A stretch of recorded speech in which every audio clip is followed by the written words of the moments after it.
شروع اللہ کا نام لے کر جو بڑا مہربان نہایت رحم والا ہے، وہ کہ جس کے ہاتھ میں بادشاہی ہے، بڑی برکت والا ہے اور وہ ہر چیز پر قادر ہے۔ اسی نے موت اور زندگی کو پیدا کیا تاکہ تمہاری آزمائش کرے کہ تم میں کون اچھے کام کرتا ہے، اور وہ زبردست ہے، بخشنے والا ہے۔ اسی نے 7 آسمان اوپر تلے بنائے۔ اے دیکھنے والے، کیا تو رحمان کی تخلیق میں کچھ نقص دیکھتا ہے؟ ذرا آنکھ اٹھا کر دیکھ، بھلا تجھ کو آسمان میں کوئی شگاف نظر آتا ہے؟ پھر بار بار نظر کر تو نظر ہر بار تیرے پاس ناکام اور تھک کر لوٹ آئے گی۔ اور ہم نے قریب کے آسمان کو تاروں کے چراغوں سے زینت دی اور ان کو شیطانوں کے مارنے کا آلہ بنایا، اور ان کے لیے دہکتی آگ کا عذاب تیار کر رکھا ہے۔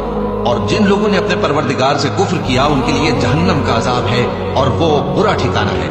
جب وہ اس میں ڈالے جائیں گے تو اس کا چیخنا چلانا سنیں گے، اور وہ جوش مار رہی ہوگی گویا مارے جوش کے پھٹ پڑے گی۔ جب اس میں ان کی کوئی جماعت ڈالی جائے گی تو دوزخ کے داروغہ ان سے پوچھیں گے، کیا تمہارے پاس کوئی خبردار کرنے والا نہیں آیا تھا؟ وہ کہیں گے، کیوں نہیں، ضرور خبردار کرنے والا آیا تھا، بس ہم نے اس کو جھٹلا دیا اور کہا کہ اللہ نے تو کوئی چیز نازل ہی نہیں کی، تم تو بڑی غلطی میں پڑے ہوئے ہو۔ اور کہیں گے، اگر ہم سنتے یا سمجھتے ہوتے تو دوزخیوں میں نہ ہوتے۔ بس وہ اپنے گناہوں کا اعتراف کر لیں گے، سو دوزخیوں کے لیے رحمت سے دوری ہے، اور جو لوگ بن دیکھے اپنے پروردگار سے ڈرتے ہیں ان کے لیے بخشش اور اجر عظیم ہے۔